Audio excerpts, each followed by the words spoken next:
hindi. Punta na rito si Chairman. Kasi... hindi pa din pag-live. Talaga yan. Livelihood. Ano may permit kayo galing? Pero... wala yung pwede pag-ketok-ketok. Hindi naman po kahit naman dito.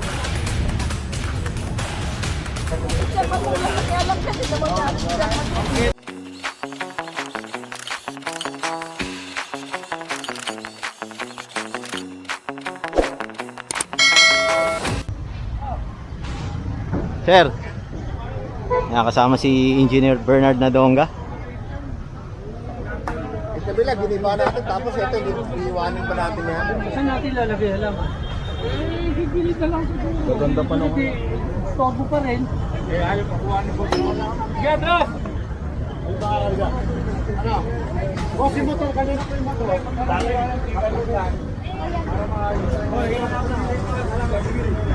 Punta na ba rito?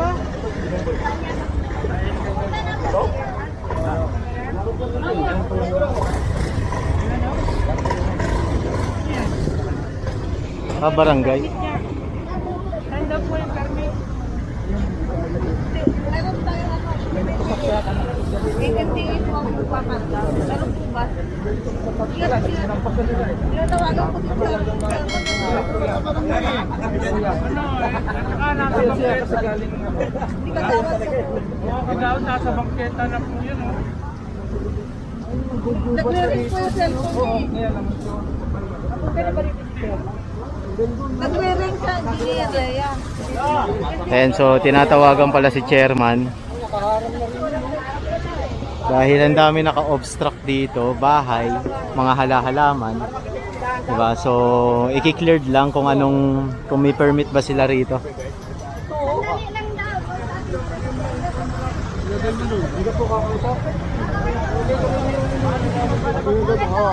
Si Chairman. Papunta na dito, sandali lang, papunta na dito daw. Chairman? Oh, ito na, kausapin mo. Andito na po yung Assistant City Engineer. Andito na, asa na po si Chairman. Sino to? Dawan. Bilis lang, pabilisan nyo kasi andito yung assistant. Wala silang may pakitang permit. Wala mapakitang permit wala kami magagawa eh. Ha? Tama ba yan? Magawad Ito daw. yung tindahan dito, sabi livelihood daw. Katabi ng Ocean. Tower, condominium. Eh hindi, punta na rito si Chairman kasi walang choice. Wala silang mapakita ha? Kanina pa namin tinatawagan kasi walang number. Ito, naghihintay po, pero kini-clearing na po. Ayun, so kailangan talagang pumunta dito si Chairman kasi hindi natin alam kung may permit sila sa barangay. So kailangan ma-cleared yung kay Chairman bilang pagrespeto na rin ng ating government kasi pare-pareho naman nagtatrabaho sa government. Makausap si Chairman kasi subject for clearing operation to dahil naka-obstruct, illegal structure ang kalalabasan na itong area na to. At kung titignan nyo, nakaharang din yung mga halaman nila. Sinakop nila yung bangketa rito kanina. Kaya inihintay natin ngayon si Chairman. Kasi yung isa doon giniba na, 'di ba? Kasi nga illegal structure din nasa bangketa. So kailangan pumunta agad si Chairman, kung hindi gigibain to ng ating task force against road obstruction.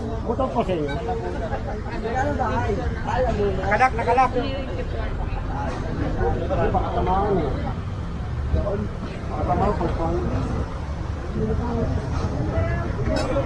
So hinihintay lang si Chairman rito.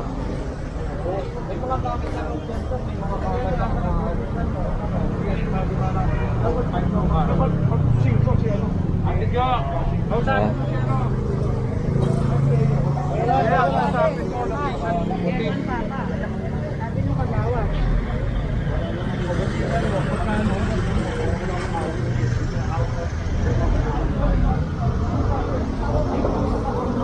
And so bali no notisan to para sila na mismo alis. Nakandito po yung lahat. Eh, kasi nga nagkita na.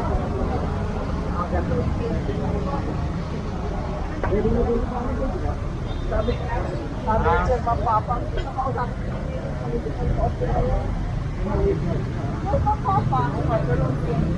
Pakita yan eh. Yan, bali, papanotisan to. Ayan. Tingnan natin kung anong magiging hakbang ng ating mga leader sa clearing operation.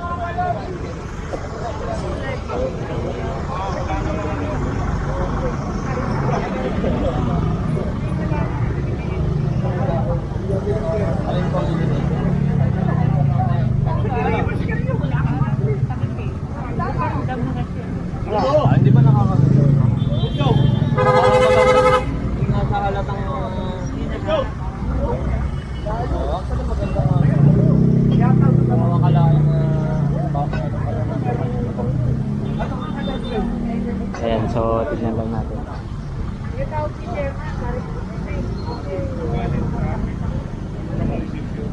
Na pwede ka magtinda dyan.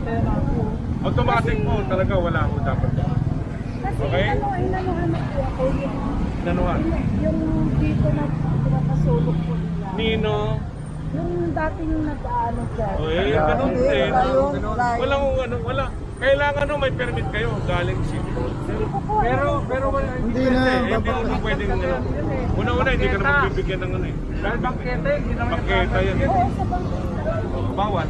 Okay? Sige po, kami na lang po. Kayo na lang. Okay. Ang marami gamit kasi. Kaya nga. Habang bibigyan namin kayo. Ay magbigibangan ka naman sila. Kailan? Kailan ang ano? Basta, tanggalin ko. 3 days. Bigyan mo ng 3 days notice. Babalikan natin. At babalikan na natin. Baka naman yan. Dami mo ano niya. Ako din. Babalikan. Pero gamit niya. Pero tanggalin mo. Ate Jo, bigyan mo ng notice. 3 days lang. Bigyan mo ng 3 days. Sige. Pero kailangan ikaw na mag-iba niya. 4 years kami mag-iba. Wala nang mag-iba. Wala, hindi pwede makita kasi yan. Hindi naman kahit anong dito pwede nga naman. Oo nga po. Napamot na kasi ako. O di pumasok Kung nasa sa property ka, wala pa. kang... Hindi ko nga ito. Ipasok ko na sa bahay. Ayun ang bakit nila. O, paano ko pinamagpusin? Ayun ang bakit nila. Yung mga ano dito, consultant na Eh, hindi naman niya kasi side. ito ay ano, Pamove mo na, patanggal mo na ngayon dito. sige man. Kaya na kasi kailangan nakikita na may galaw. Oo, kasi may mga gamit. Kailangan Hindi, nila. kaya nga, i-move na natin. Kailangan nakikita na. Para maging fair naman tayo. Oo, kasi man wala ko malalagyan ng gamit doon. Ngayon, agad. Bigyan niyo Hindi ako kayo ng mga dapat, ilang days. hindi kayo dapat nagtayo nang walang permit. Eh, binigyan naman kasi kami ng ano, ng barangay. May mga ano pa. Dapat ginagawa din ng balan. Pinagpupan niya ang hihigit na Wala po. may magsasabi yung mga gwardiya kung hindi hindi nagpupukan. Baka hindi nyo alam. Hindi ko alam. Baka hindi nyo alam pag wala na kayo. Kaya patanggal na natin. Dapat kayo Bigyan niyo kami ng ilang days. kasi merong Ano nang gano'n? Para maligpit yung mga bata. Ate Jo, Lea, balikan mo dyan nasa grado mo. Tawag ko na po. O yun na nga, ginagawa nga ng sundalo. yun na, may Hindi, sir, tinawag ko na po kaya ano, bibigyan na ng notice ngayon. O sige, bigyan mo ang tapos. Baka hindi mo lang alam Hindi, ginagawa ko kami po gala. magnunotice si Chairman po lang makialam yan. Hindi naman natin Ang kita yun eh. Magkano ka nila kung upa ka na? Kung susunod, kumayag siya sa video ka sa loob. Ba't sinasabi livelihood yung kanina? Hindi naman livelihood eh. Livelihood mo, may mga lot for sale. Sabi livelihood, so yung nagsisinungaling Sabi, Ay, hindi pwedeng maging livelihood nakalagay yan. Livelihood project na yan dapat. Wala nakalagay yun. Gari na lang yun. May certification. Wala ko yan na. Ay, magkatala kayo. Pero vlog permit sa si Julia, di ba yan? Sige, wala naman pong problema. Pero bigyan niyo ako ng ilang days. Tawag ka na ng tao Mga para previous daw po. Sa previous daw po. para makita na may galaw. Pwede ko lang. Yan, so proceed tayo rito. Bali, ang problema pala dito ay ginagawang sugalan. Kaya merong mga nagtitimbre sa ating mga engineer. Kaya kailangan talagang gibayin yan. Yun ang problema. O sige, kung kaya pumasok ka muna kaya ng Pedro tapos ginagawa lang namin ito. Marami may kasama ka ba o ikaw lang? Yung aso. Ito yung condemn na tinutukoy natin. Abandoned house.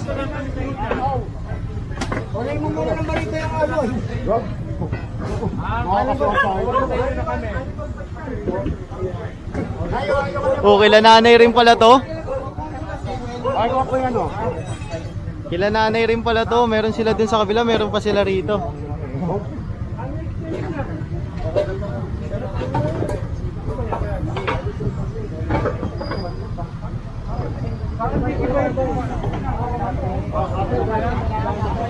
Bali pinangigiba nila engineer to kasi naka-obstruct nga sa bangketa.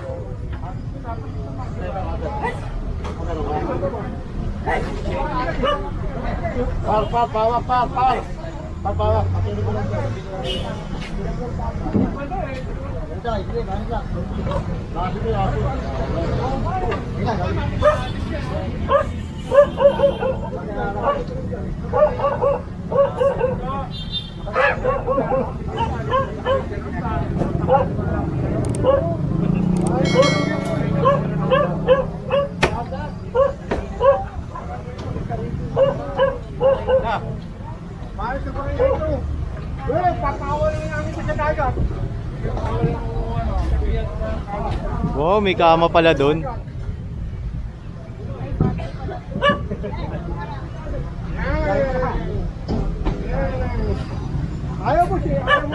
Yan, bali inaalis lang nila yung mga gamit-gamit nila dun sa loob. Kasi parang kwarto pala nila to.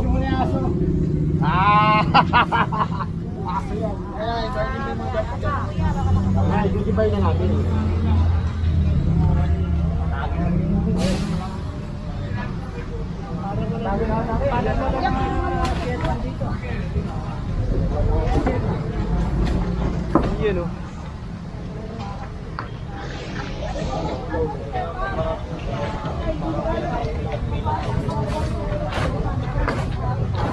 Yeah, pasukin na yan.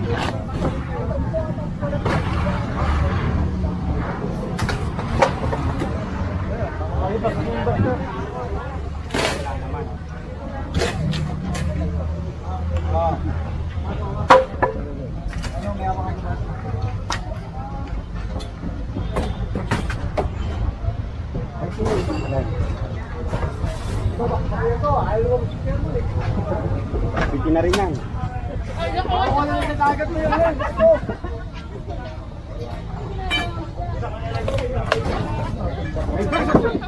Hindi kinaya.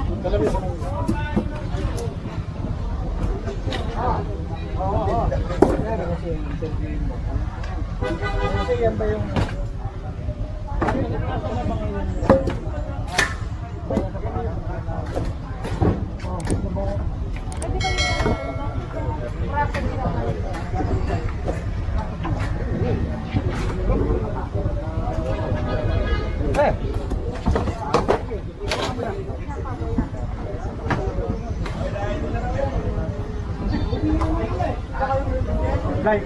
papago. Papago na natin yan. Yan, bali wawasakin yung papag or hahatakin. Ayan, hahatakin raw.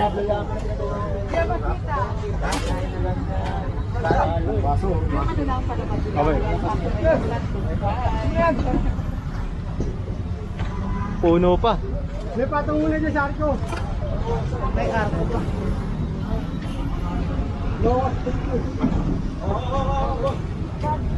Boss, pamigay dyan, baka tamahan kayo, boss.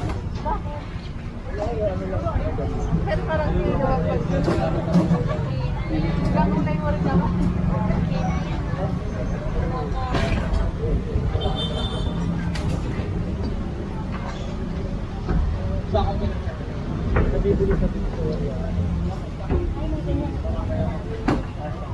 Yan, bali mahaba-haba pala tong bahay nila kuya. Akala ko bungad lang.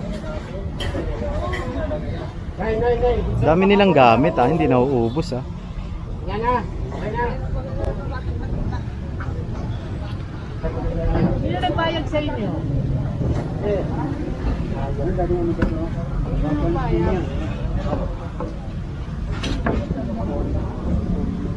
Ay, kita yan.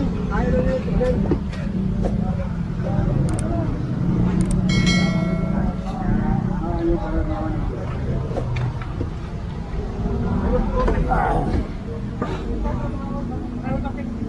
Konti na lang at mauubos na to. Dito tayo pwesto.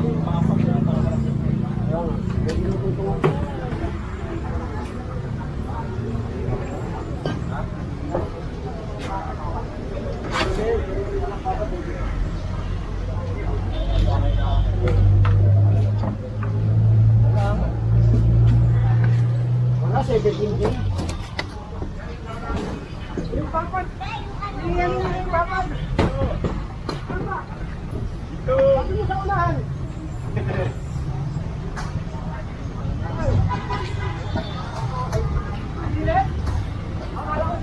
Medyo mapupuno na tong truck ng District 5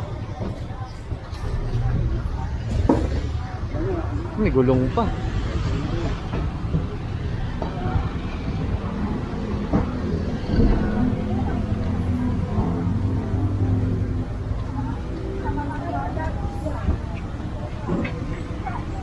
Lahat na.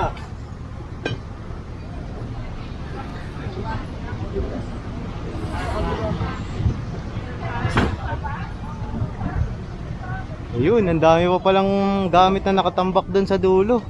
Kabilaan yata to Ngayon, Nay. Huwag na po, pinapanguha na po. Pasensya na po kayo, ha?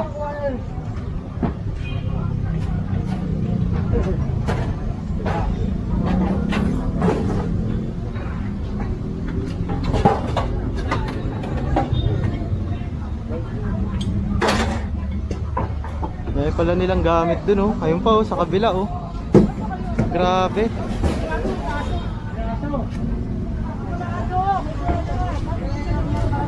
Maraming tao eh. Siksikan.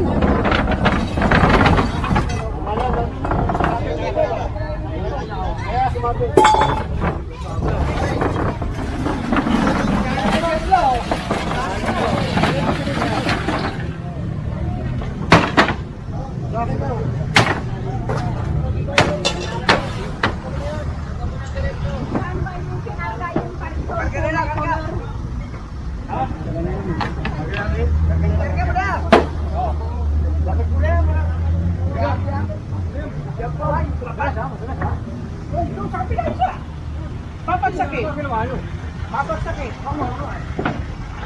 Oop, yo. Ang bali sasakay na to sa truck. Yo. Oh.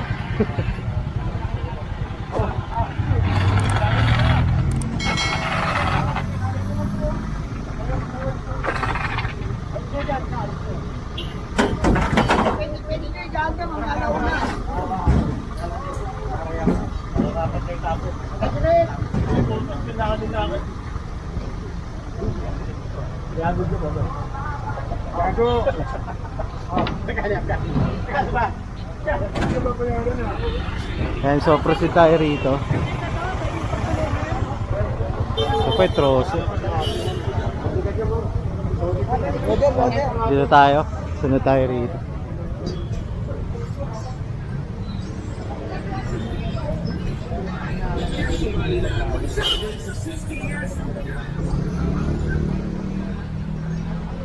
Ito yung winasak kanina Ayan, bali nilipat nila nanay yung gamit nila sa loob.